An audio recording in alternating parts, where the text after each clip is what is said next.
बिस्मिल्लाहिर्रहमानिर्रहीम, अस्सलामुअलैकुम and a very good morning. Good morning public में आपको खुशामदीद कहूँगी। मैं हूँ अरमला हसन। उम्मीद करते हैं आप बिल्कुल ठीक ठाक होंगे, आपकी सुबह अच्छी हुई होगी और आप मेरी तरह मौसम की वजह से तबीयत ख़राब के साथ नहीं होंगे, बिकॉज़ ये जो वेदर चेंज है बहुत ज़्यादा डिफ़िकल्ट हो गया है बहुत सारे लोगों के लिए, आई बिलीव, क्योंकि वायरल और स्मॉग के बाद अब फॉग की भी एंट्री हो गई है पंजाब और दीगर इलाकों में। बात करें आज सुबह जी काफ़ी जगहों के ऊपर खुले इलाकों के अंदर धुंध के असरात हमें नज़र आए और साथ साथ मोटरवे भी कई मकामात से बंद की गई है फॉग की वजह से। सो आई बिलीव कि आप गैर ज़रूरी तौर के ऊपर घर से ना निकलें, ये भी इंस्ट्रक्शंस दी गई हैं। अच्छा जी, प्रोग्राम के आगाज़ में हमने ख़त्ते में बढ़ती हुई कशीदगी और तजारती रास्तों में रुकावटों के हवाले से बात करनी है, जिसने पाकिस्तान की जो बैरूनी तजारत है उस पर नुमायाँ असर डाला है। मौजूदा माली साल के पहले 5 माह में बरामदात 87 करोड़ डॉलर तक पहुँच कर तक सुकड़ गई हैं, जबकि दरामदाद 28 अरब डॉलर से तजावज़ करने के बाद जो तजारती खसारा है वो 37% से बढ़कर 15 अरब डॉलर से ज़ायद रिकॉर्ड हुआ है। ये जो आदाद शुमार हैं समहाउ इस बात की भी निशानदेही करते हैं कि आलमी हालात के साथ जो मकामी सप्लाई चेन है और जो पॉलिसीज़ हैं वो चैलेंजेस भी हमारे मौशी माहौल को मुतासर कर रहे हैं। सिर्फ अगर नवंबर की बात की जाए तो नवंबर के महीने में जो बरामदाद में 15% से ज़ायद कमी देखने में आई है, जबकि वो ग़ज़ाई अशिया की जो एक्सपोर्ट है इसमें भी नुमाया कमी मजमूई सूरत हाल को मज़ीद दबाव में ले आई है। अगरचे इलाकाई हालात की बात की जाए तो ये चीज़ वाज़े है, मगर बदलती हुई जो आलमी तजारत है और लॉजिस्टिक्स के जो नए तकाज़े हैं समहाउ इस बात को इंडिकेट कर रहे हैं कि पाकिस्तान को एक बहुत ही मुस्तहकम, ज़्यादा एलेबरेट की गई और ज़्यादा मतनू किस्म की जो एक्सपोर्ट हिकमत अमली है उसकी ज़रूरत है। और क्या मौजूदा हालात में पाकिस्तान अपनी तजारती सिमत को बर वक्त एडजस्ट कर पाएगा, इस पर बात करेंगे। डॉक्टर अली सलमान हमारे साथ मौजूद हैं, माहिर मईशत हैं। सर, बहुत शुक्रिया आपके वक्त का कि आपने हमें टाइम दिया। सर, मैं आगाज़ में आपसे ज़रा एक ओवरऑल ज़रूर चाहूँगी कि आप ओवरव्यू दीजिएगा हमारे देखने वालों को। ये तो चंद चीदा पॉइंट्स है जिस पे हमने 15% नवंबर के मंथ की डिस्कशन की है। ओवरऑल मैं चाहूँगी आप एक ओवरव्यू दीजिएगा। जी, बहुत शुक्रिया अरमला। जिस तरह आपने वेदर चेंज की बात की, इसी तरह पाकिस्तान में बहुत सारी पॉलिसी चेंजेस भी इस वक्त हो रही हैं, स्पेशली चूँकि ट्रेड के हवाले से आपने फोकस किया है और तिजारत में हम ये देखते हैं कि टैरिफ रिफॉर्म्स का एक पूरा प्रोसेस हुकूमत पाकिस्तान ने पिछले एक साल जो शुरू किया था वो इस साल जुलाई में तकमील को पहुंचा और हुकूमत पाकिस्तान ने नई टैरिफ पॉलिसी का अनाउंसमेंट किया। अब ये जो इसका पस मंज़र है वो ये है कि पाकिस्तान ओवर द लास्ट को 20 सालों के अंदर हमारी इकोनॉमी के अंदर मुख्तलिफ किस्म की प्रोटेक्शनिज्म बिल्ड कर दी गई थी, यानी मुसाबकत से बचाने के लिए लोकल कंपनीज को बाहर के ट्रेड से बाहर की कंपनीज के साथ। अब उसका जो तरीका था हुकूमत ने यही अडॉप्ट किया था कि आप टैरिफ को इंक्रीज़ करें और अगर टैरिफ रेट्स को नहीं इंक्रीज़ कर सकते तो हमने एडिशनल कस्टम ड्यूटीज़ में इजाफा किया, रेगुलेटरी ड्यूटीज़ में इजाफा किया, जिसकी वजह से यकीनन एक प्रोटेक्शन हमें मिली जो हमारे लोकल ग्रोअर्स हैं या हमारे जो लोकल इंडस्ट्रियलिस्ट्स हैं उनको मिली। लेकिन उसका नुकसान ये होता है कि फिर आपके कंपनीज में इनएफिशिएंसीज आ जाती हैं जिसकी वजह से वो बाहर की मंडियों से मुकाबला नहीं कर सकते। तो एक बड़ा मुतालबा था reform minded economists think tanks का भी कि इसको चेंज करने की ज़रूरत है। तो ये एक चीज़ बड़ी एक मस्बत पेशरफ्त हुई इस साल कि ट्रेड रिफॉर्म्स आई हैं, टैरिफ रिफॉर्म्स आई हैं और ये चूँकि बड़ी वाइड रेंजिंग है तो इसका लाजमी जो पहला रिएक्शन या पहला जो नतीजा निकलना था वो ये था कि हमारा इंपोर्ट एक्सपोर्ट गैप बढ़ना था। और ये जो इस वक्त जो आपने प्रोग्राम के इब्तिदाई में बताया कि हमारा गैप बढ़ रहा है, ये उस पॉलिसी के एक नतीजे के तौर पर है। अब ये इसके अंदर हमेशा ये होता है कि जब भी हम नई पॉलिसीज़ लेके आते हैं तो उसके अंदर उसको इम्प्लीमेंट करते वक्त एक हमें लैग मिलता है जिसकी वजह से थोड़ी मुश्किल पेश आती है, जिसको हम कहते हैं कि रिफॉर्म्स, इकोनॉमिक रिफॉर्म्स एक बड़े मुश्किल सफ़र है। तो ये मुश्किलात का ही एक इंडिकेटर है जिसमें हमने ट्रेड डेफिसिट की बात की। लेकिन इसके साथ साथ हमारे दूसरे मसाइल भी अपनी जगह पर हैं। जो आपने खित्ते में जो कशीदगी है उसकी बात की है, वो मैं आपकी बात से बिल्कुल इत्तेफाक करता हूँ कि बदकिस्मती से हमने अपनी जो हमारी लॉन्ग टर्म पॉलिसी है वो हमने बड़ी सिक्योरिटी सेंट्रिक बना दी हुई है। हमने अपनी तजारत को पीछे रखा है और हमने अपने जो सिक्योरिटी पॉलिसी है उसको आगे रखा है। अब ये दुनिया भर में ऐसे टेंशन्स मौजूद हैं, बॉर्डर की टेंशन मौजूद है, लेकिन आम तौर पर ममालिक अपने इकोनॉमी को, अपनी तिजारत को वो नहीं रोकते हैं। हालांकि उनकी जो टेंशन्स हैं या जो सिक्योरिटी प्रॉब्लम्स हैं वो चलते रहते हैं। हमने उसको बिल्कुल, जैसे अभी अफगानिस्तान के बॉर्डर हमने Yeah. सील किया, ईरान के साथ हमारा ट्रेड वैसे भी इनफॉर्मल है, जितनी भी है वो फॉर्मल ट्रेड हम नहीं कर सकते। इंडिया के साथ पहली ट्रेड हमारी बंद है। तो ये हमारे जो सारे जो हमसाये ममालिक हैं, चीन को छोड़ के, चीन के साथ हमारा ज़ाहिर एक पुराना रिश्ता है, लेकिन जो हमारी मेजर जहाँ से बॉर्डर मिलता है वहाँ हमने कदगनें लगा दी हैं, वहाँ हमने दीवारें खड़ी कर दी हैं। तो इसको हमें जब तक हम बदलेंगे नहीं, उस वक़्त हमें कुछ ना कोई मसाइल का सामना रहेगा। और चूँकि ख़ास तौर पर हम टैरिफ रिफॉर्म्स भी कर चुके हैं, तो अब हमारे लिए ज़रूरी है कि हम अपनी कनेक्टिविटी के अंदर हमारे जो इलाकाई जो ममालिक हैं उनके साथ हम बेहतर तिजारत के रास्ते खोलें।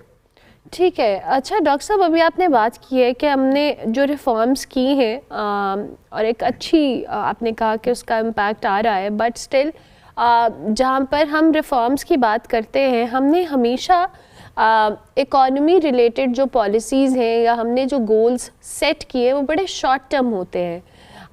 हम फॉर द टाइम बीइंग चीज़ों को कह लें कि बेहतर करने के लिए इक़दाम तो कर लेते हैं, लेकिन लॉन्ग टर्म प्लानिंग या लॉन्ग टर्म जो एक पॉजिटिव इम्पैक्ट है उसके लिए समहाउ हमारी पॉलिसीज़ हों या उन पे इम्प्लीमेंटेशन हो या चीज़ें हों, वो इतनी नहीं सूटेबल रहती। Do you agree with that? और अगर ये जो जिन रिफॉर्म्स का आपने जिक्र किया है, ये लॉन्गर रन में कितनी बेनिफिशियल हो सकती हैं? अगर हम इसको अब टाइमिंग समझ रहे हैं कि जी अच्छा ये रिफॉर्म्स का नतीजा है, थोड़ी चीज़ें बेहतर करने के लिए आते हैं, तो कुछ रिफॉर्म्स का जो एक प्रोसेस होता है उसमें डिफ़िकल्टी या चैलेंजेस रहते हैं। देखिए, अब इसकी एक दूसरी मिसाल मैं देता हूँ, फिर मैं आपके सवाल की तरफ आता हूँ कि अब बहुत अरसे से हमारे जो इंडस्ट्री है वो ये कह रही थी कि हमारा इंटरेस्ट रेट बहुत ज़्यादा है, उसको कम करने की ज़रूरत है ताकि लैंडिंग हमारी बेहतर हो सके टू द प्राइवेट सेक्टर।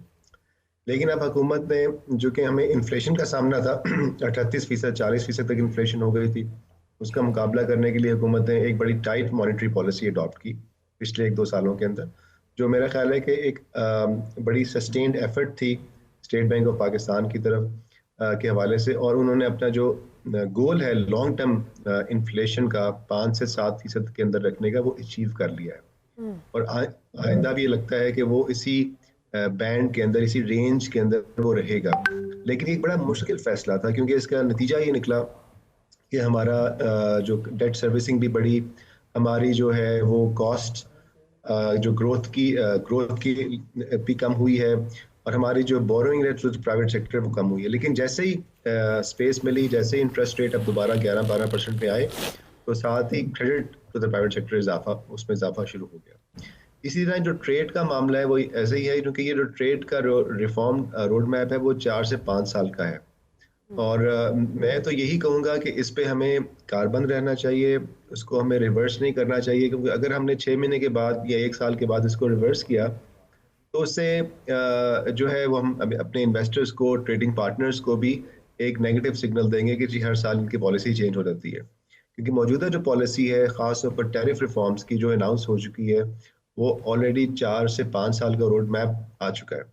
और उस रोड मैप के तहत अब कस्टम ड्यूटीज़ भी कम हो रही हैं, एडिशनल जो कस्टम ड्यूटीज़ हैं वो भी विड्रॉ की जाएंगी, रेगुलेटरी ड्यूटी भी ख़त्म कर दी जाएंगी। तो 12% ऑन एवरेज हमारा जो कस्टम ड्यूटी है उससे नीचे आकर 7% पे आ जाएगी, और ये क्रॉस बोर्ड होगा, यानी इसमें कंज्यूमेबल आइटम्स भी होंगी, मशीनरी भी आएगी, इंडस्ट्री भी आएगी। तो ये जब इंडस्ट्री भी आती है, तो उससे भी जब एक इंडस्ट्री आती है और प्रोडक्शन में जाती है, तो इसमें थोड़ा सा एक गैप आता है, 6 महीने का आमतौर पर गैप आएगा, जिसमें कि हम दोबारा से अपनी एक्टिविटीज़ को इंक्रीज कर सकें। सो मुझे उम्मीद है कि इस वक्त जो ट्रेड डेफिसिट है वो आइंदा आने वाले महीनों में एक्सपोर्ट्स के बढ़ने की वजह से जो है वो कम होगा। एक और बात मैं इस वक्त कहना चाहूँगा, देखें जो भी रिफॉर्म्स हम लाते हैं आइसोलेशन में नहीं हम ला सकते हैं। हम्म। अब हम एक तरफ कहें कि टैरिफ रिफॉर्म्स आनी है, दूसरी तरफ हम कहेंगे जी हमने एक्सचेंज रेट को एक तरह से बहुत फिक्स किया हुआ है। अगरचे हुकूमत ये नहीं कहती कि उन्होंने फिक्स किया हुआ है, लेकिन कुराइन और जो शवाहिद है वो ये बताते हैं कि एक एडमिनिस्ट्रेटिव तरीके से, इंतज़ामी तरीके से एक एक्सचेंज रेट हमारा फिक्स है। इस वक्त हमारा एक्सचेंज रेट ओवर वैल्यूड है, तकरीबन एटलीस्ट जो रिपोर्टेड नंबर्स हैं वो 11 रुपीज़ का यानी इस वक्त ओवर वैल्यू है। तो जब हम इसको छोड़ेंगे मार्केट के ऊपर तो ये हमारी जो है ना डिवैल्यू होगा, हमारी एक्सपोर्ट मुकाबलतन थोड़ी बेहतर होगी और इंपोर्ट्स जो है वो महंगी हो जाएंगी। अब हमने चूंकि इसको फिक्स कर लिया तो इसकी वजह से हमारा जो इंपोर्ट्स हैं वो इस वक्त निस्बतन ज़्यादा कंपेटिटिव है। तो ये भी एक बैलेंस है, यानी सिर्फ आप ट्रेड पॉलिसी या सिर्फ टैरिफ पॉलिसी को लेकर चलें तो वो नताइज नहीं आएंगे, और अब एक्सचेंज रेट जो बुनियादी प्राइसिंग है उसको आप नहीं मार्केट के मुताबिक छोड़ेंगे तो फिर आप मतलूबा नताइज हासिल नहीं कर सकेंगे। बिल्कुल ठीक है। अच्छा डॉक्टर साहब, आपने भी बात की है कि हमें अपनी जो नेबरिंग कंट्रीज़ हैं जिसकी आपने ख़ुद भी जिक्र किया कि हमें बड़ा ज़रूरी है कि हम अपनी तिजारती मामलात को जहाँ पर कशीदगी एक तरफ मौजूद है लेकिन उनको बेहतर करें। लेकिन अनफॉर्चुनेटली जैसे आपने ईरान का जिक्र किया, अफ़गानिस्तान के साथ मामलात इंडिया के साथ तो हम नहीं करते हैं। इस सेक्टर को हमें किस तरह से बेहतर करके अगर हम अपनी कोई ऐसी पॉलिसीज़ बनाते भी हैं या कुछ करते भी हैं तो इसका एडवांटेज और इसके डिसएडवांटेजेस समहाउ मैं चाहूँगी वो भी आप थोड़े से एड्रेस कीजिएगा।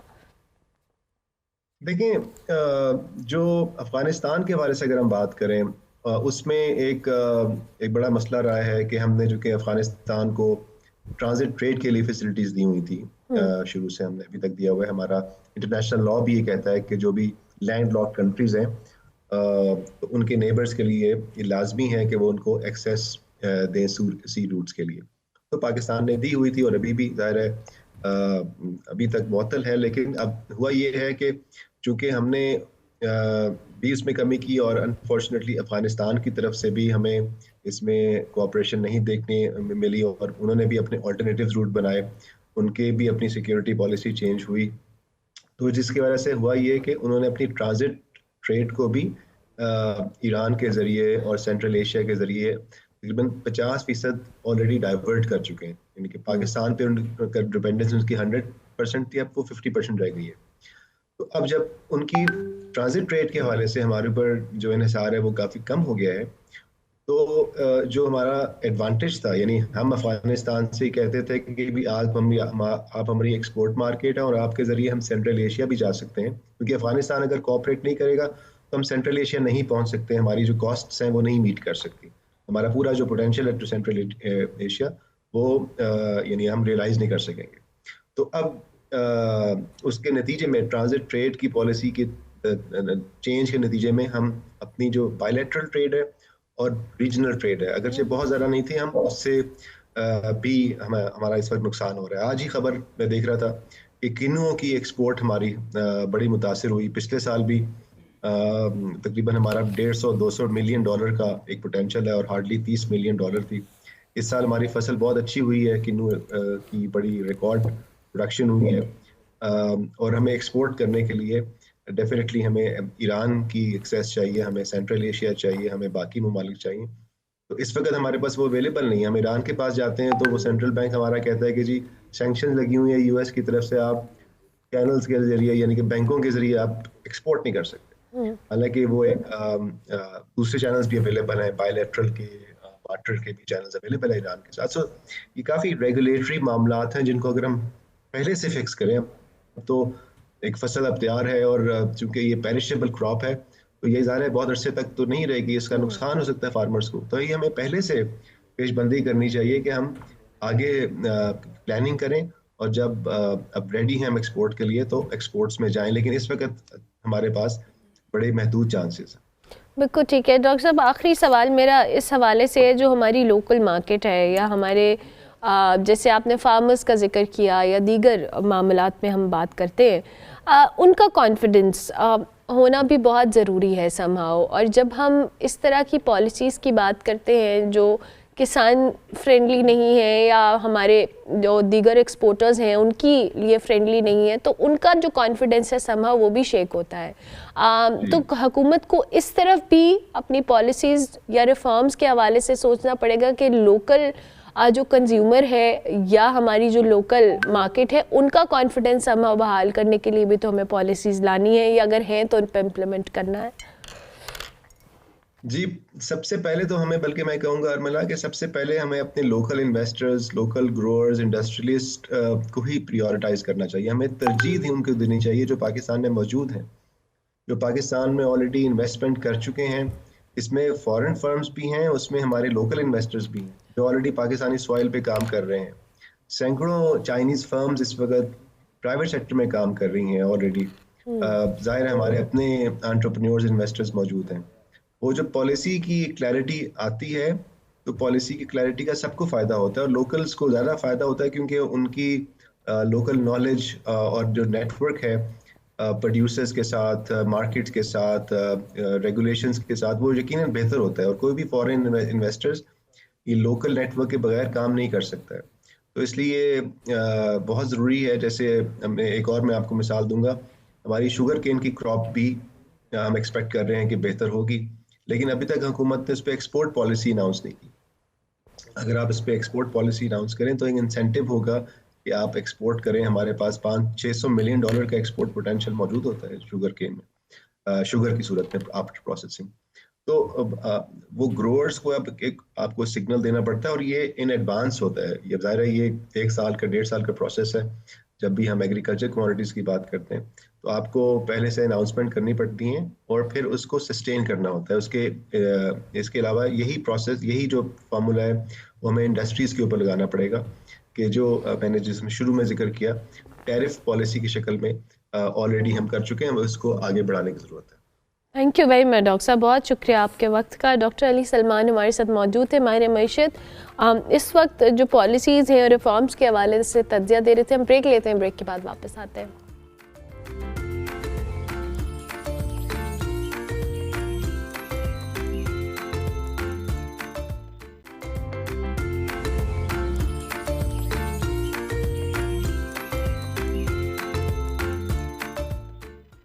Welcome back to good morning public ji. हाल ही में मराकश में होने वाली जो इंटरनेशनल यूथ कांग्रेस में लाहौर से ताल्लुक़ रखने वाली एक यंग समाजी कारकुन कह लें, आलमी सतह पर इंसानी हकूक़ के लिए अपनी खदमात के बाइस मारूफ अलीना अज़हर हमीद, इन्होंने जी गज़ा के मज़लूम फ़लस्तीनियों की आवाज़ बुलंद की और वहाँ जो जारी इंसानी अलमी को आलमी फ़ोरम के ऊपर एक मौसर अंदाज में पेश किया। इस कॉन्फ्रेंस में जी पाकिस्तान, भारत और दीगर कई ममालिक से इंसानी हकूक़ के जो नुमाइंदा यंग लोग थे वो शरीक हुए। अलीना ने पाकिस्तानी नौजवानों का नुक्ता नज़र पेश किया और कहा कि पाकिस्तान एक आज़ाद और ख़ुद मुख्तार फ़लस्तीनी रियासत की भरपूर हिमायत करता है और गज़ा में हज़ारों बच्चे, ख़वातीन और ख़ानदान जंग से शदीद तौर पर मुतासर हो चुके हैं। इन्होंने जी आलमी बरादरी को भी इस हवाले से इस पर जोर दिया कि वो इंसानी जानों के तहफ़्फ़ुज़ के लिए फ़ौरी और ठोस इक़दाम करें। इस कॉन्फ्रेंस में जी दीगर नौजवानों की तरफ से उन्हें क्या रद्द-ए-अमल मिला और उनका जो ये डिबेट थी इसने अलीना के आलमी जो इंसानी हकूक़ के मिशन पर किस तरह से डाला, हम अलीना से ही जान लेते हैं। अलीना पहले भी हमारे शो का हिस्सा बन चुकी हैं। अस्सलाम वालेकुम Alina, good morning, I hope you are doing well. माशाल्लाह आप बहुत ज़बरदस्त तरीके से बहुत सारी चीज़ों को हाईलाइट करी हैं एंड बैक टू बैक आपकी जो अचीवमेंट्स है, I really want to congratulate you on that. Tell us about this conference और कांग्रेस जो आपने जिसमें पार्टिसिपेट किया। Assalamu alaikum Armila. Thank you so much for having me, and I hope that you're doing great. Thank you so much for your kind words, first of all. And basically, abhi last week there was this youth congress in Morocco at the International Rabat University, and I was invited there as an international human rights speaker. And wahan par, because you know it's the youth congress and being a global youth leader, it is very important for me ke in forums ke upar jab कुछ specific areas के बारे में बात नहीं की जाती, वहाँ पे इंसान जो भी जेनोसाइड ऑन गोइंग है उसके ऊपर बात नहीं की जाती. So there should be somebody who is willing to highlight it to people, because there is a certain part of media जो कि उनकी कंट्रीज के अंदर इस चीज़ को बिल्कुल भी एक्सपोज नहीं होने देता, उनको रियलिटी से बिल्कुल भी इन टच नहीं होने देता. So I wanted to talk about this specific thing, ताकि वहाँ पर जितने भी स्पीकर्स, पैनलिस्ट, इतने हाई प्रोफाइल लोग थे, उन सबको पता होता कि एक दुनिया के हिस्से के अंदर क्या चीज़ चल रही है इंसानी जानों के साथ, एंड हर इंसान की जान बराबर है. एब्सोल्युटली. अच्छा अलीना, आपकी तरह और भी आई बिलीव आपने कहा कि रिप्रेजेंटेटिव्स थे मुख्तलिफ़ कंट्रीज़ के जिन्होंने पार्टिसिपेट किया. आपने गाज़ा के हवाले से बात की और जो इंसानी हकूक़ के लिए you have been really vocal in the past as well. आप बहुत ज़्यादा काम करती आ रही हैं बैक टू बैक. तो इस हवाले से भी बताएं. आपको हमने इससे पहले बात भी की हुई है, global advocate of peace award भी आपको मिला हुआ है. जी. सो बेसिकली बाकी कंट्रीज से भी लोग थे, लेकिन I be very honest with you, like this thing happened with me very recently कि मैं पैलेस्टीन के बारे में एक फोरम पे बात कर रही थी, and a guy came to me and he said that why don't you guys talk about Kashmir. And I was like that, you know what's up there. हमें तो पता है कि 2019 के अंदर वहाँ पर लॉकडाउन हुआ था, जब आर्टिकल 370 रिवोक हुआ था under the prime ministership of Narendra Modi, and then he started telling me stuff what's happening in Kashmir.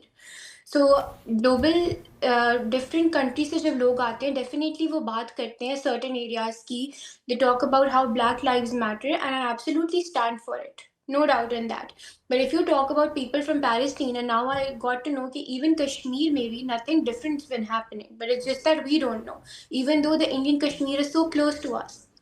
So I wanted to be a voice for these countries and for these areas in the world. Chahe it's Syria, it's Palestine, it's, you know, the Muslims in China or the Muslims of Palestine. So I wanted to talk about them, but definitely, you know, people from different parts of the world, they highlight कि African countries के अंदर किस तरह से genocides चल रही हैं.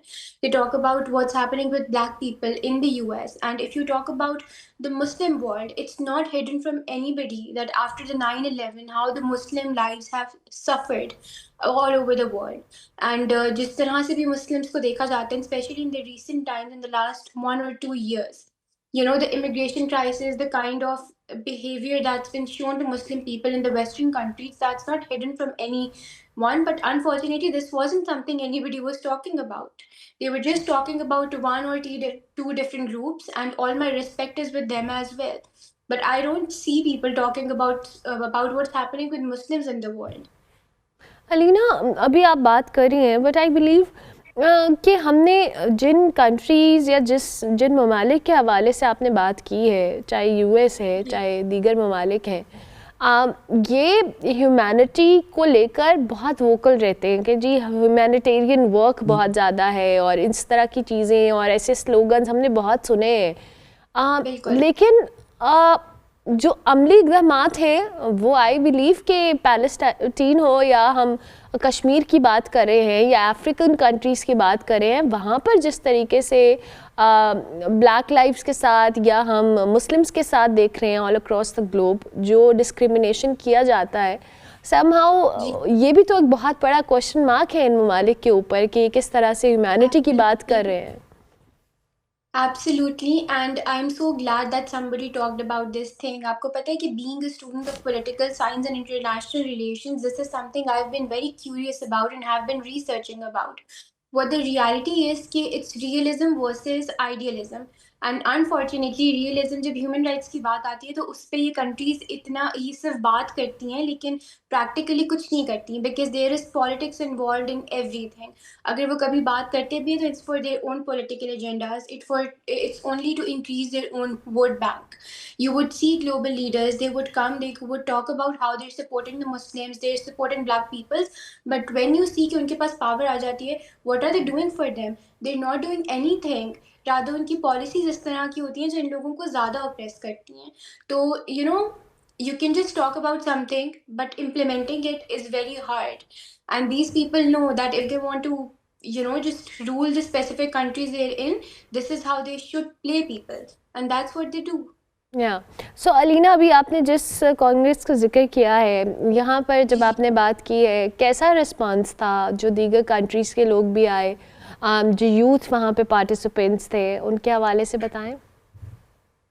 It was good honestly, because आप देखें कि क्योंकि अब मेरी इंटरनेशनल नेटवर्क बहुत सालों से इस सारे काम के अंदर है फ्रॉम 2019, एंड जब भी मैंने कभी इस चीज़ के बारे में बात की है तो आई हैव बेरली सीन कोई भी जो मेरा एक काउंटर पार्ट है या किसी और कंट्री से आया है तो वो इस चीज़ को अपोज करे, because even they are people from the western countries right now. जब मैंने इस चीज़ के बारे में बात की तो they were talking in favour of Palestine, and there were so many people, I'll be honest, who were coming to me and appreciating me taking a stance for them. So on a personal level, I have never experienced something like this, that somebody is coming and they're opposing it, because अगर आप देखें तो पिछले 2-2.5 साल से जो सब कुछ गजा के अंदर हो रहा है, अब time by time even western countries के अंदर जो जनरल पब्लिक है that is standing up against what Israel is doing, और what other states are supporting them, and it's not that they are also supportive of it. So they like जिन लोगों के साथ मैं वहाँ पे थी, they were quite supportive of this stance as well. Okay, in the end, Alina, हमारे platform से anything you want to add? I would just like to add this thing that जो भी youth मुझे देख रही है, जो भी इंसान मुझे देख रहा है, I want to give this message to them that unfortunately हम लोगों की परवाह करना बहुत लेट शुरू करते हैं जब वो दुनिया में ही नहीं रहते. So please form a stronger community and look around you. There are so many people who are suffering on so many different levels, and हम लोगों के पास वो प्रिविलेजेस हैं जो हमें दूसरों के अंदर बांटने की ज़रूरत है. जब अल्लाह ताला हमें ब्लेस कर रहे हैं तो वी शुड सी कि that's not just for us, it is that also we benefit other people around us. So my message is to benefit their community and form a stronger community, because I think कि हमारी country के बहुत मसलों का हल ये चीज़ है. बिल्कुल ठीक है. Thank you very much Alina, बहुत शुक्रिया. अलीना अज़हर हमारे साथ मौजूद थी जी, और अपनी जो इंसानी हकूक़ के हवाले से जो काम कर रही हैं उस पर बात करी थी. हम ब्रेक लेते हैं, ब्रेक के बाद वापस आते हैं.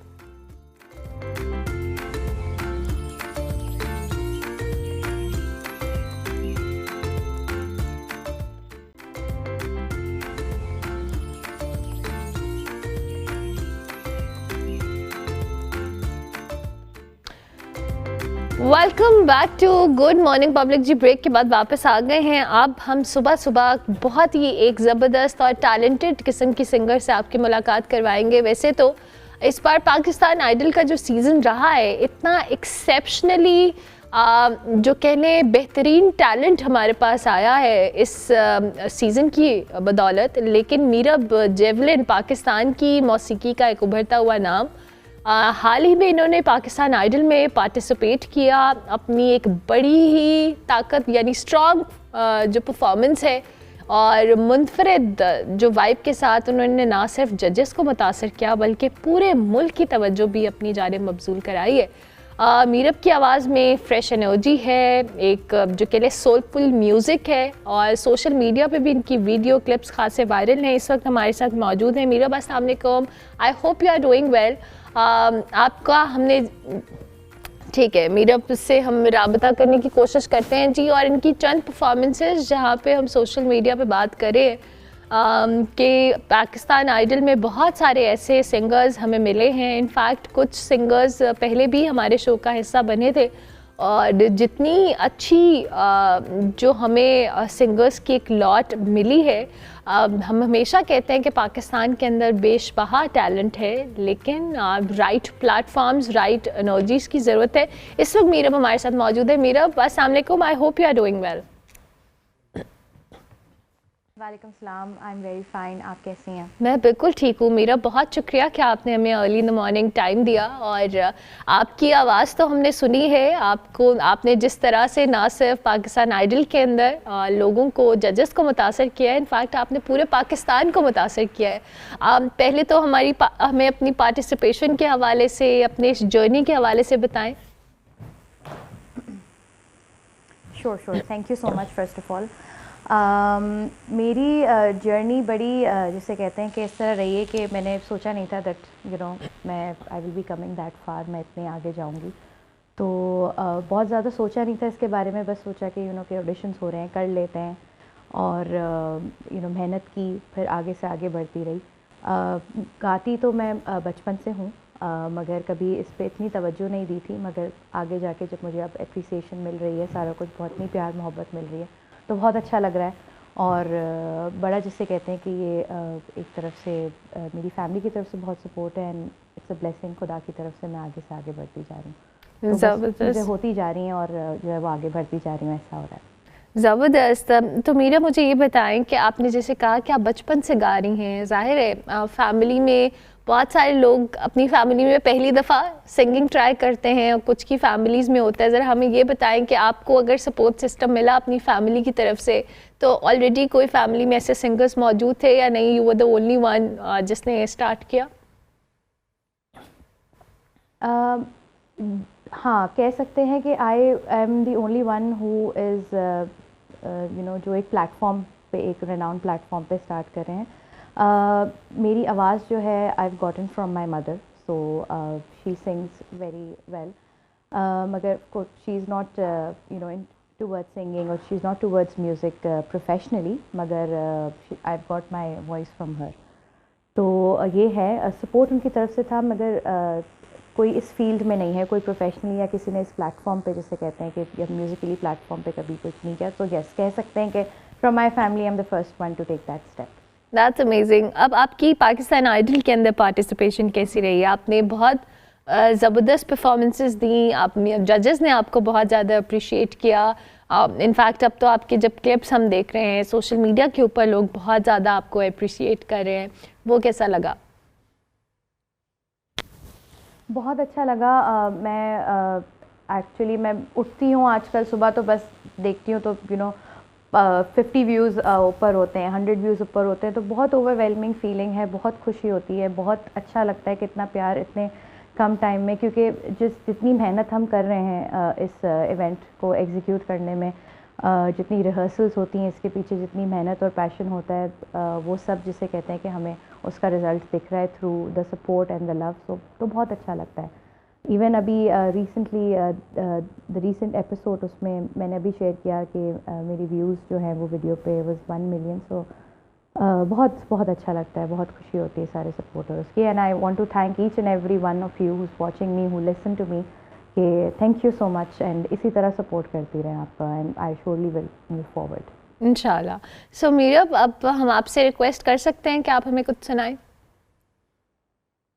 जी जी, ज़रूर ज़रूर, क्यों नहीं, क्यों नहीं। बिल्कुल, अगर आप कुछ भी हमें सुनाना चाहें। श्योर। आई थिंक ये गाना जो जिससे मुझे इतना प्यार मिल रहा है और जो इतना लोग सुन रहे हैं, वो उसकी 2 लाइनें मैं आपके लिए ज़रूर गाना चाहूँगी। मैं जिस दिन भुला दूँ तेरा प्यार दिल से, वो दिन आखिरी हो मेरी जिंदगी का, ये आँखें उसी रात हो जाए अंधी, जो तेरे सिवा देखे सपना किसी का। मैं जिस दिन भुला दूँ तेरा प्यार दिल से, वो दिन आखिरी हो मेरी जिंदगी का।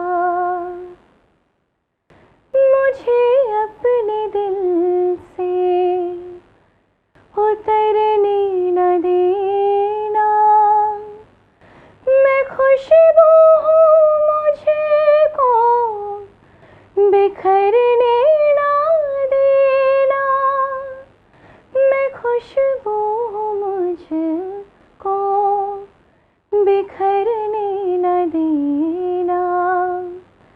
हमेशा रहूँ मैं तेरे बाजुओं में, न टूटे ये बंधन कभी दोस्ती का।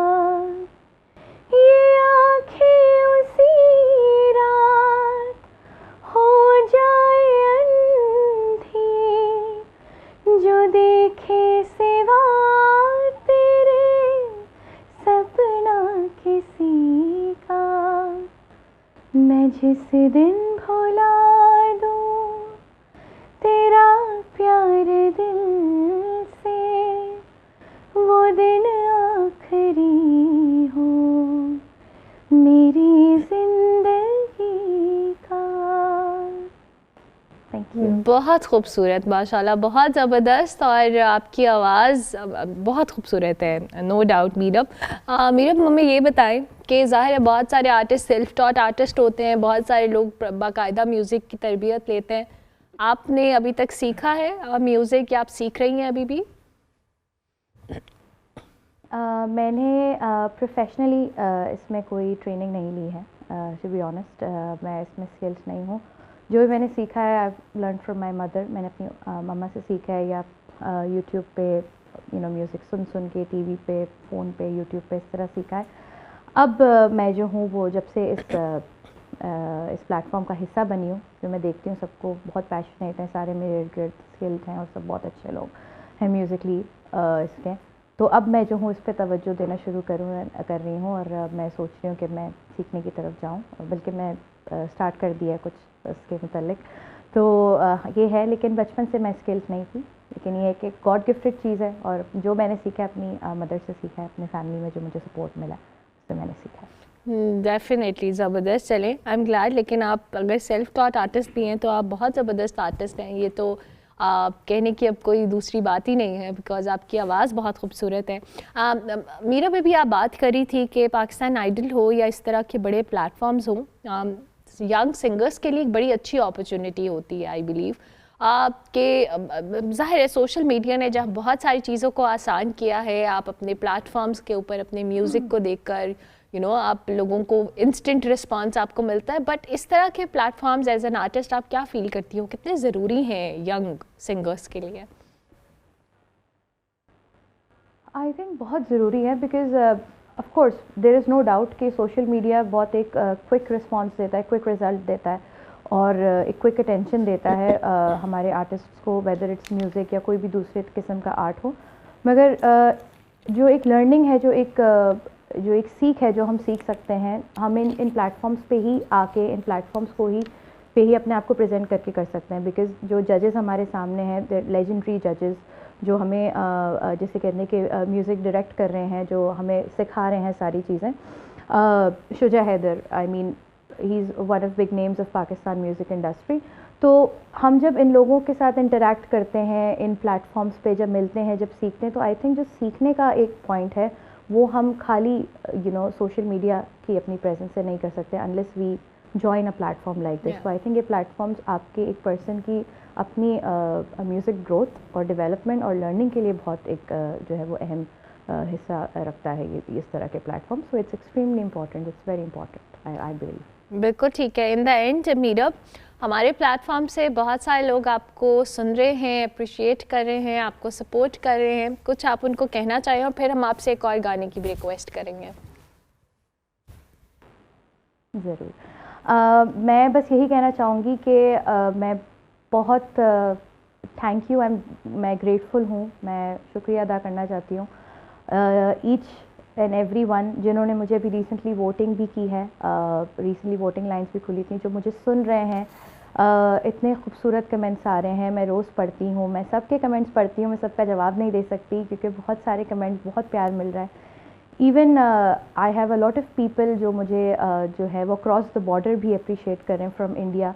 तो मैं each one of you, I would like to thank each one of you. मैं बहुत ग्रेटफुल हूँ, एंड आई वांट कि आप लोग का प्यार और आप लोग का सपोर्ट और आप लोग की वोट्स मुझे इसी तरह मिलते रहें, and it means the world to me, because इसी तरह मैं आगे जाऊँगी और आगे मैं अपने आप को जो हूँ वो आप लोग के लिए बेस्ट, जिसे कहते हैं कि बेस्ट से बेस्ट अपना जो है वो दे सकूँगी आप लोग के सपोर्ट। सो मैं बहुत खुश हूँ, और प्लीज़ इसी तरह मुझे सपोर्ट और प्यार करते हैं आप लोग सब। Thank you very much Meera, बहुत अच्छा लगा आपसे बात करके, और आप बहुत खूबसूरत गाती हैं। मुझे ब्रेक पर जाना है, लेकिन जाते जाते अगर आप हमें कुछ गुनगुना दें हमारे लिए। श्योर, मैं ज़रूर आपके लिए कुछ गुनगुनाना चाहूँगी। जिंदगी को न बना ले वो सज़ा मेरे बाद, जिंदगी को न बना ले वो सज़ा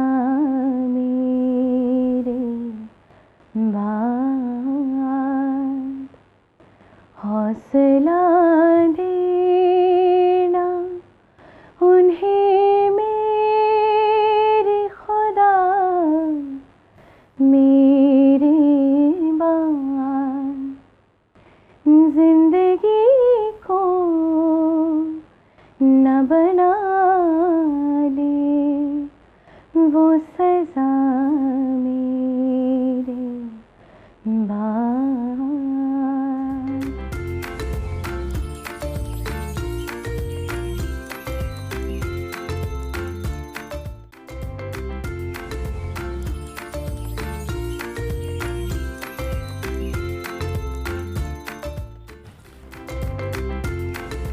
welcome back to good morning public ji. Break के बाद वापस आ गए हैं। तेज़ रफ्तार ज़िंदगी ने हमें अपनी रोज़मर्रा की मसरूफियात में इस कदर उलझा दिया है कि हम अक्सर उन लोगों को, उन अफराद को नज़रअंदाज कर देते हैं जिनकी मुश्किलात हमारी मुश्किलात से कहीं ज़्यादा है।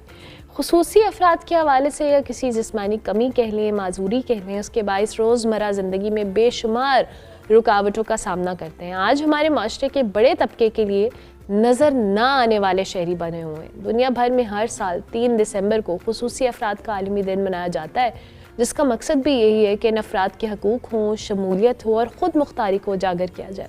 दुनिया में ऐसी बेशुमार मिसालें मौजूद हैं जिन्होंने साबित किया है कि सलाहियतों का ताल्लुक जिस्मानी कमी से नहीं है बल्कि हौसले और मौक़े से, चाहे वो स्टीफन हॉकिंग हो या पाकिस्तान की मुनीबा मज़ारी हों। दूसरी तरफ ये भी हकीकत है कि हमारे यहाँ बसेस, हॉस्पिटल्स, बैंक, सरकारी दफातर, तालीमी इदारे और तफरीही मकामात में रसाई के जो बुनियादी असूल हैं, जैसे रैम्प्स हैं, लिफ्ट्स हैं, वाइड डोर्स हैं, उनका फुकदान भी शिद्दत से महसूस होता है कि किस तरह हम बतौर माशरा और बतौर रियासत खुसूसी अफराद के लिए एक मुकम्मल इंक्लूसिव इकोसिस्टम बना सकते हैं। आज हमने इसी हवाले से बात करनी है। मोहसिन नवाज साहब हमारे साथ मौजूद हैं, मोटिवेशनल स्पीकर हैं, उनको हम खुशामदीद कहेंगे। Thank you very much sir, बहुत शुक्रिया आपके वक्त का। 3 दिसंबर को खुसूसी अफराद का आलमी दिन होता है एंड आई बिलीव कि ये सिर्फ एक दिन की बात नहीं है कि हम इसको डिस्कस करें या इस पे बात करें। आई बिलीव कि इंक्लूसिव जो इकोसिस्टम जिसका हम जिक्र करते हैं उसके लिए हमें अमली तौर पर भी बहुत सारे से इक़दामात लेने की ज़रूरत है। बिल्कुल, बहुत ही अहम बात आपने की कि इस बारे में सिर्फ ख़ास दिन मनाने की ज़रूरत नहीं है बल्कि हर दिन कुछ ना कुछ करने की ज़रूरत है।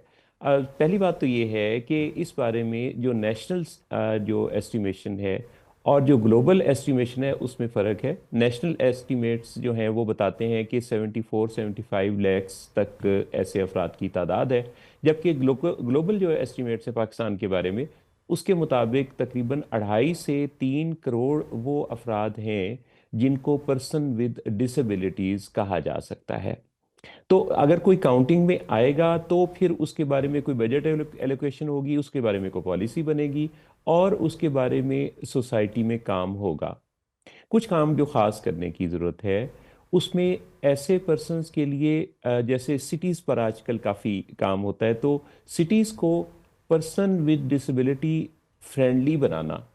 आप देखिए कि कोई पर्सन अगर डिसेबिलिटी के साथ है तो वो इजीली बाज़-औक़ात मूव नहीं कर सकता, उसको एक्सेसिबल वॉशरूम्स पब्लिक बिल्डिंग्स के अंदर अवेलेबल नहीं होते, उसके लिए एक्सेसिबिलिटी के जो बहुत सारे मेजर्स हैं वो नहीं लिए जा रहे होते। इसी तरह जैसे एजुकेशन में आमतौर पे स्पेशल एजुकेशन के इदारे बनाकर तो ये समझा जाता है कि ये उनके लिए काम हो गया, जबकि ऐसे पर्सन्स को ख़ास इदारों तक महदूद करने की बजाय इंक्लूसिव एजुकेशन के अंदर आम इदारों में रिसोर्स टीचर्स का इंतज़ाम होना, वहाँ पे असिस्टिव टेक्नोलॉजी का मौजूद होना इन लोगों को ज़्यादा फ़ाल, अच्छा और बेहतर बनाएगा। लेकिन एक बहुत इम्पॉर्टेंट बात जो मैं अब करने लगा हूँ, इससे पहले आपके ज़हन में कोई सवाल है तो आप नहीं, आप प्लीज़ आप कंटिन्यू कीजिए सर। मैं अर्ज़ ये करने लगा था कि दुनिया में सबसे ज़्यादा जिस चीज़ पर काम किया जाता है और हमें जिस जानिब सबसे ज़्यादा तवज्जो देने की ज़रूरत है वो ऐसे अफराद का अपने बारे में विजन डेवलप करना, उनके सेल्फ इमेज पर काम करना। थॉमस एडिसन को कौन नहीं जानता, जिन्होंने बल्ब ईजाद किया। उनको जब उनकी वालदा स्कूल दाखिल कराने के लिए गई तो कुछ अरसे बाद स्कूल में प्रिंसिपल ने बुला के उनकी वालदा को कहा कि आपका बेटा स्लो लर्नर है, क्योंकि वो ऊंचा सुनते थे। थॉमस एडिसन ऊंचा सुनते थे और उनके बारे में कुछ यानी ये ज़ाहरी तौर पे तासुब था कि वो एक स्पेशल पर्सन है। तो उनकी वालदा उनको जब प्रिंसिपल ने कहा कि आपका बेटा बहुत कुन ज़हन है तो ये पढ़ नहीं सकता, तो वालदा कहने लगी कि नहीं, मेरा बेटा तो बहुत इंटेलिजेंट है, आपके पास इसके मुताबिक इंतज़ामात नहीं है। और वो वापस ले आई घर। होम स्कूलिंग शुरू हुई और हेयरिंग एड की बहुत कमी के बावजूद उस बच्चे ने दुनिया के अंदर वो तब्दीलियां की, दुनिया की रातों को दिन जैसा उजला बना दिया बल्ब इजाद करके। और ये ऑडियो रिकॉर्डिंग, इंसानी आवाज़ की रिकॉर्डिंग की पहली मशीन वो भी थॉमस एडिसन ने इजाद की। तो ये सब कुछ उस बच्चे ने अपनी उस स्किल को यूटिलाइज किया, किसको, कि वो ऊंचा सुनने की वजह से उनकी अटेंशन डाइवर्ट नहीं होती थी, फोकस अच्छा रहता था, और उस बच्चे ने दुनिया की तारीख बदल दी। सो दुनिया में जब भी ऐसे पर्सन्स को निग्लेक्ट किया जाएगा, अंडर एस्टिमेट किया जाएगा, तो क्या होगा, उनके अंदर इंफीरियोरिटी कॉम्प्लेक्स भी पैदा हो सकता है, और वो दुनिया को चेंज करने की बेहतरीन सलाहियत भी हासिल कर सकते हैं अगर उनका माहौल सपोर्ट करे। जैसे कि एडिसन की वालदा की मिसाल दी, तो बात तो घर से शुरू होती है। बिल्कुल सही। बात तो इस चीज़ से शुरू होती है कि घर वाले उसके बारे में क्या सोचते हैं, माहौल क्या सोचता है, सोसाइटी क्या सोचती है, और फिर आगे इंतजामात कैसे हैं। बिल्कुल ठीक है सर, आपने बड़ी अच्छी बात की कि जो सेल्फ अवेयरनेस है या सेल्फ कॉन्फिडेंस है वो भी इन अफराद के अंदर आना एक बहुत इम्पॉर्टेंट चीज़ है। और उसके लिए जब तक हम उनको इंक्लूसिव एनवायरनमेंट नहीं देंगे, चाहे वो एजुकेशन सिस्टम है, पब्लिक प्लेसेस हैं, जॉब अपॉर्चुनिटीज़ हैं, दीगर अपॉर्चुनिटीज़ हैं, तो तब तक वो सेल्फ कॉन्फिडेंस या ग्रूमिंग वाला मामला भी, क्योंकि जाहिर है ये बहुत इंपॉर्टेंट चीज़ है कि जब तक वो ख़ुद से इतने कॉन्फिडेंट नहीं होंगे तब आगे जाकर उनके लिए इन अपॉर्चुनिटीज़ उनको नहीं मिलेंगी या उसको वो सही तरीके से अवेल नहीं कर पाएंगे। सो ये भी एक फैक्टर होना चाहिए। और आपने जहाँ एजुकेशन सिस्टम की बात की, आई बिलीव जॉब अपॉर्चुनिटीज़ भी एक फैक्टर हो सकता है, बहुत अहम फैक्टर, इसलिए कि ऐसे पर्सन्स के लिए ख़ास कोटा बना के उनको सरकारी इदारों में तो उनकी तैनाती के लिए लॉज मौजूद हैं, लेकिन प्राइवेट सेक्टर के अंदर इन अफराद को एडजस्ट किए जाने का हौसला और हिम्मत प्राइवेट ऑर्गेनाइजेशंस इसलिए नहीं रखनी कि ऐसे अफराद का रोल मॉडल के तौर पे मंजर आम पे आना ज़रूरी है। आप देखिए कि इनके बारे में जो विजन है वो electronic media, social media, print media, अगर बतदरीज और मुसलसल इस बारे में प्रेजेंटेशंस दें, और साल में एक दफ़ा या दो दफ़ा के प्रोग्राम्स की बजाय अगर रेगुलर इन लोगों को स्क्रीन पर वक्तन फ़वक्तन बात करते, अपनी बात को बयान करते, कुछ काम करते, टेक्नोलॉजी से असिस्टेंस लेते दिखाया जाए, और इनके ऐसे रोल मॉडल्स को पेश किया जाए, तो सोसाइटी में बहुत अच्छी अवेयरनेस पैदा होगी। मुझे एक बात की बहुत खुशी हुई, माजी में जब हम मूवीज़, ड्रामास देखते थे, तो उसमें स्पेशल पर्सन्स को एक ऐसा पर्सन दिखाया जाता था जो जिस पर के तरस आता था, काबिल रहम या निगलेक्टेड पर्सन के तौर पे।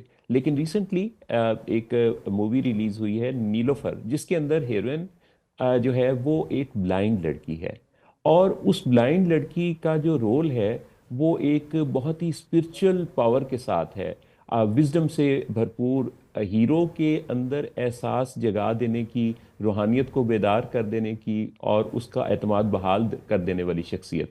अब ये वो चेंज है, मैं समझता हूँ, जो कि अगर पिछले 25 साल में देखा जाए तो इस क्वार्टर सेंचुरी के अंदर मीडिया ने ये कमाल किया कि लोगों का जो इमेज है स्पेशल पर्सन्स के बारे में वो चेंज होता चला गया है। सो ज़रूरत इस अम्र की है कि इस प्रोसेस को, जो कि ज़रा स्लो है, इसको फास्ट करने की ज़रूरत है। जॉब अपॉर्चुनिटीज़ में फिर इसमें जो हमने एजुकेशन की बात की, एक बहुत अहम फैक्टर जो हमें याद रखना है वो ये है कि इन पर्सन्स को अगर डिसेबिलिटी के साथ गुर्बत का भी सामना होगा तो ये डिसेबिलिटी जो है वो मल्टीप्लाई हो जाएगी, ये डबल से भी ज़्यादा उनको उस तकलीफ़ में मुब्तला करेगी, क्योंकि जो मुख्तलिफ असिस्टिव टेक्नोलॉजी के जो इंस्ट्रूमेंट्स हैं और चीज़ें हैं ये भी अपनी एक कॉस्ट रखती हैं, इनकी प्रोविजन बहुत इंपॉर्टेंट है। फिर वो पर्सन जो कि जिनकी कोई फैमिली इस वक्त मुझे देख रही है, ऐसे पर्सन्स में से हो सकता है कोई देख रहा हो, सबसे पहले उनका अपने बारे में सेल्फ इमेज ठीक होना, उनका ये सोचना कि उनकी जो डिसेबिलिटी है, ये चैलेंज है, ये दरअसल अल्लाह ने, कुदरत ने, नेचर ने उसको एक यूनिक मॉडल बनाया है। देखिए, ऐसे अफराद के लिए तर्स की नज़र की बजाय उनके साथ तावन का रवैया बहुत ही सूदमंद साबित होगा। फिर ऐसे पर्सन्स को आम तौर पे घर वाले भी यूं करते हैं कि उनको ज़रा अलग थलग कर देते हैं और उनके हिस्से के काम करने लगते हैं, जिससे उनकी डिसेबिलिटी और बढ़ जाती है, उन्हें अपना काम करना नहीं आता।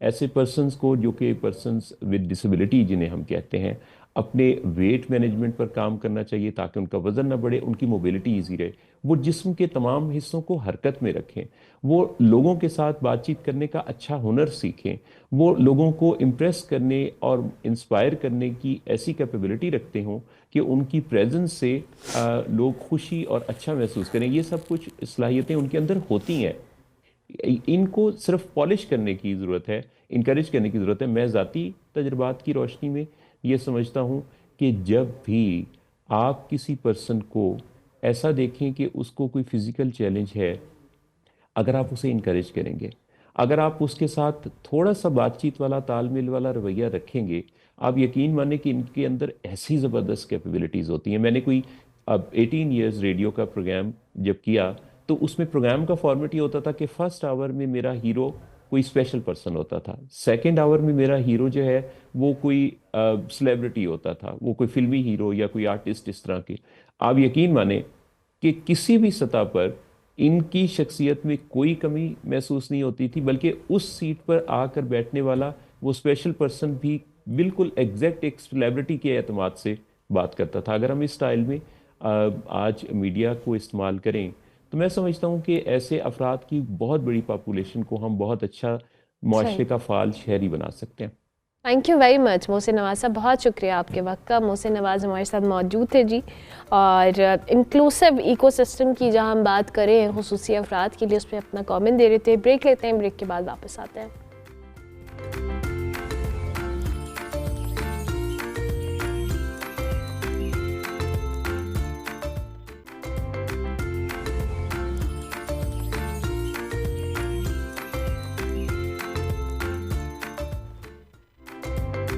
Welcome back to good morning public ji. Break के बाद वापस आ गए। गुज़िश्ता हफ्ते जी नीलोफर की रिलीज़ के साथ पाकिस्तानी सिनेमा में एक बड़ी पेशरफ्त हुई है। फवाद खान और माहिरा खान की तवील इंतज़ार के बाद रिलीज़ होने वाली फ़िल्म नीलोफर ने शायकीन की तवज्जो अपनी जानिब की है। स्टार पावर हो, रोमांस हो, स्क्रीन केमिस्ट्री हो, इसने फ़िल्म की जो हाइप है इसको बिलाशुबा एक नई बुलंदियों तक पहुंचाया है। फ़िल्म को तकरीबन 5 साल की ताख़ीर से रिलीज़ किया गया है। इब्तदाई तौर पर इसे 2020 में रिलीज़ किया जाना था, लेकिन कोविड की वजह से इसकी नुमाइश में ताख़ीर होती रही और सोशल मीडिया पर फ़िल्म के हवाले से मुख्तलिफ रिव्यूज़ आ रहे हैं। मगर टेक्निकल तौर पर यह फ़िल्म कितनी साउंड है, क्या 5 साल की ताख़ीर के बाद जो रिलीज़ होने वाली फ़िल्म है, क्या इसकी स्टोरी लाइन से लेकर इसकी टेक्निकल एस्पेक्ट वो मेयार पेश कर सकी है, इसकी हाइप ने जो ऑब्वियसली प्री हाइप इसकी थी, इसी हवाले से आज हम बात करेंगे। नदीम मांडवी वाला हमारे साथ मौजूद हैं, एग्जिबिटर हैं, डिस्ट्रीब्यूटर, उनको हम खुश आमदीद कहेंगे। बहुत शुक्रिया नदीम साहब। पिछले हफ्ते ये मूवी रिलीज़ हुई है और पाकिस्तानी सिनेमा घरों में जब भी कोई इस तरह की मूवी लगती है जो पाकिस्तान का समहाउ हम देखते हैं कि सिनेमा ने विद टाइम इम्प्रूव किया है। मैं चाहूँगी एक ओवरव्यू दीजिएगा आपके नज़दीक ये जो टेक्निकल एस्पेक्ट है या इस मूवी का जो ओवरऑल एक रिव्यू है वो कैसा रहा आपके नज़दीक? जी, अस्सलाम वालेकुम। पिक्चर बड़ी डिफरेंट है। यूजुअली इस तरह की लव स्टोरीज हमारे यहाँ इतनी ना कोई पहल बनी है, मतलब ये पहली है जो हमने देखी है कि बड़े डिफरेंट पेस के ऊपर एक लव स्टोरी बनी है। और आपने इसके रिव्यूज भी देखे होंगे कि बिल्कुल ही डिफरेंट आ रहे हैं, या लोगों को बिल्कुल पसंद नहीं आ रही है या लोगों को बहुत अच्छी लग रही है। तो ऑटोमेटिकली हर इंसान का एक अपना ओपिनियन होता है और देखने का एक अपना अंदाज होता है, और कभी उसको चीज़ अच्छी लगती है, कभी उसको चीज़ नहीं अच्छी लगती है। और सिनेमा खास तौर पे आपको एक डिफरेंट टेंजेंट में ले जाता है, बिकॉज सिनेमा ही एक ऐसी जगह है जहाँ पैसे दे के चीज़ देख रहे होते हैं, वरना तो यूजुअली हम लोग टीवी पे चीज़ें देख रहे होते हैं और वो सभी मुफ्त होती हैं। तो सिनेमा के अंदर आदमी क्रिटिकल भी ज़्यादा हो जाता है। जब वो अपना रिव्यू दे रहा होता है या उसके बारे में बताता भी है, तो वो बड़ा डिफरेंटली बताता है बिनिस्बत कोई चीज टीवी पे देखी हुई हो। सिनेमा के बारे में वो बहुत डिफरेंट होता है। So it's a good effort bye Fawad, और हमारे लिए तो अभी पाकिस्तानी इंडस्ट्री के लिए ये बहुत ज़रूरी है कि हमारे जो स्टार्स हैं, खास तौर पे फवाद, मायरा, ये इतनी ताखीर से फिल्में ना बनाएं, ये जल्दी बनाएं। और कम से कम 2 फिल्में साल की दें। अगर एक एक स्टार भी 2 फिल्में साल की दे तो सिनेमा के अंदर एक रौनक लगी रहेगी। अच्छा नदीम साहब, आपने बात की है कि मूवीज़ हमें ज़्यादा बनानी है या प्रोड्यूस करनी है, और ये जो बिग स्टार्स हैं अगर ये रिस्पॉन्सिबिलिटी लेते हैं, अब आपके नज़दीक क्या ऐसी वजूहात हैं कि हमें बहुत गैप के बाद मूवीज़ देखने को मिलती हैं, या अगर बन भी रही हैं तो उनकी, जैसे ये इसको ताख़ीर हो गई, इसके तो बहुत सारे फैक्टर्स थे, लेकिन उसके अलावा भी? एक्चुअली हमारे यहाँ हर स्टार पे एक प्रॉब्लम ये है कि हम लोग ज्यादा फिल्में बनाते नहीं। हम्म। आप दूसरी इंडस्ट्री से अगर उसका मुकाबला करें तो आपको एक चीज फील होगी कि फिल्में फेल भी होती हैं और फिल्में बहुत अच्छी भी जाती हैं। हमारे यहाँ हर स्टार कोशिश कर रहा होता है कि हमारी फिल्म जो है बहुत अच्छी जाए, फेल ना हो। हालांकि फिल्म का बनाने का तरीका ही ये है कि आप फिल्में बनाते चले जाएं, उसमें से कोई अच्छी निकलेगी, कोई बुरी निकलेगी। तो उसकी वजह से ताखीर बहुत होती है। हम्म। एक ही फिल्म के पीछे पड़ जाते हैं, उसी को ठीक करते रहते हैं, उसी को घड़ी घड़ी उसको देखते रहते हैं कि भाई इसमें और अच्छा क्या कर सकते हैं, और अच्छा क्या कर सकते हैं, और उसमें टाइम बहुत निकल जाता है। एंड जिसकी वजह से at the end of the day वो जो हाइप बनी हुई होती है एक चीज की, वो भी उसमें ताखीर कर जाती है, उसमें प्रॉब्लम आ जाता है। सो थोड़ा सा अगर हमारे यहाँ फिल्में ज्यादा बने तो ये चीजें खुद ब खुद खत्म हो जाएंगी। बिल्कुल ठीक है। अच्छा नदीम साहब, स्टोरी लाइन टेक्निकल एस्पेक्ट से मैंने जितने भी रिव्यूज़ पढ़े हैं नीलोफर के, बहुत लोगों ने कहा है कि जी टेक्निकली बड़ी साउंड मूवी है, सिनेमाटोग्राफी जो है वो बहुत ज़बरदस्त है, उसके अलावा स्टोरी के हवाले से कुछ मिले जुले तासुरात है। द क्वालिटी प्रोडक्शन हमने देखा है ओवर टाइम, पाकिस्तानी जो सिनेमा है या जो मूवीज़ बन रही हैं उसमें प्रोडक्शन या टेक्निकल एस्पेक्ट से चीज़ें विद टाइम खासी इम्प्रूव हुई हैं। जी, इम्प्रूव बहुत ज्यादा हुई हैं। और मेरे हिसाब से और बहुत ज्यादा इम्प्रूव होती रहेंगी अगर हम फिल्में बनाते रहें, फिल्में ज्यादा बने। हमारा, फिर मैं आपसे यही कहूंगा कि हमारा सबसे बड़ा प्रॉब्लम एक ही है कि हम फिल्में बहुत कम बनाते हैं। और हमारा सीरियस एक इकोनॉमिक प्रॉब्लम है फिल्मों के अंदर, क्योंकि इट्स अ कमर्शियल थिंग। तो जाहिर सी बात है, फिल्म मुफ्त नहीं बनती, उसमें करोड़ों रुपए का सरमाया लगाना पड़ता है। और वो करोड़ों रुपए का सरमाया अगर आपको वापस ना आए या उसके ऊपर आप प्रॉफिट ना बना सकें। देखिए, फिल्म बनाने के अंदर मैं आपको एक बात बताऊं, सबसे अमेजिंग बात यह है कि दुनिया भर में जो फिल्म बनती है उसमें हर इंसान को पता होता है कि ये बहुत रिस्की काम है, और इसमें 80-90% फेलियर भी है। हम्म। और उसके बावजूद लोग फिल्म बनाते हैं और उनको इतना शौक होता है कि वो करोड़ों रुपए उसके ऊपर लगाते हैं। तो कोशिश यहाँ पर भी ये होनी चाहिए कि हम कम से कम फिल्मों को इतना फीजिबल कर लें कि वो अगर अगर अच्छी जाती है पिक्चर, तो कम से कम उसको प्रोड्यूसर को या जिसने पैसे लगाए हैं उसको कम से कम रिटर्न अच्छा मिले। हम्म। हमारे यहाँ भी सबसे बड़ा प्रॉब्लम ये आ रहा है क्योंकि हमारे पास सिनेमा इतने कम है कि उसका रिटर्न नहीं आ रहा, और उसकी वजह से हर आदमी डर रहा है फिल्म बनाते हुए। तो हमारे लिए अभी ये बहुत जरूरी है, और हमारी गवर्नमेंट के लिए भी बहुत जरूरी है कि इसके ऊपर काम करें और इसको किसी तरह फीजिबल करें कि ज्यादा से ज्यादा लोग फिल्म बना सकें। बिल्कुल, आपने गवर्नमेंट की बात की है नदीम साहब, ये बड़ा ज़रूरी है बिकॉज़ ज़ाहिर है सिनेमाज जैसे आपने खुद कहा कि तादाद में कम है, और अब लोगों का इंटरेस्ट अगर हो भी रहा है इस तरफ, तो उसमें ज़्यादा मूवीज़ बनने के साथ साथ दीगर फैक्टर्स भी तो इन्वॉल्व हैं, और इसमें स्टेट की भी समहाउ कंट्रीब्यूशन इक्वली मैटर करती है। जी जी, ये बहुत ज्यादा अभी ये जरूरी है कि गवर्नमेंट इसके अंदर इंटरवीन करे, क्योंकि आपकी एक प्रोग्रेशन हो रही थी सिनेमाज बनने की, वो 19 से बंद हो गई।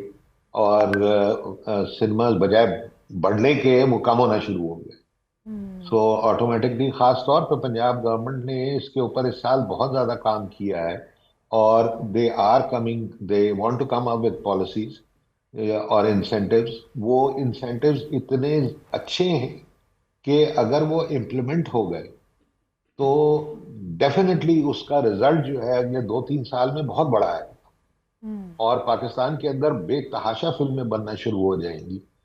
सो हम भी वेट ही कर रहे हैं कि as soon as Punjab government उसके ऊपर कोई अनाउंसमेंट दे, और उसके बाद हर आदमी काम करना शुरू करे और यह फिल्में बनाना शुरू करे।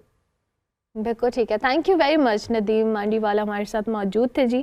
और नीलोफर के हवाले से पाकिस्तानी सिनेमा में समहाउ बड़ी पेशरफ्त हुई है, टेक्निकल एस्पेक्ट से भी बात की जाए, और मूवी के रिव्यूज़ कुछ मिले जुले हैं, लेकिन स्टिल जी अच्छी बात है, और इनके मुताबिक फ़िल्में ज़्यादा बननी चाहिए। तो उसी तौर पे हम अपने सिनेमा को एक्सेल करता हुआ मज़ीद देख सकते हैं। प्रोग्राम का वक्त ख़त्म हुआ। इंशाल्लाह मेरी आपसे मुलाकात होगी कल। फीडबैक हमारे सोशल मीडिया हैंडल्स पे लाजमी दीजिएगा। कल तक के लिए मेरी तरफ से अल्लाह हाफ़िज़।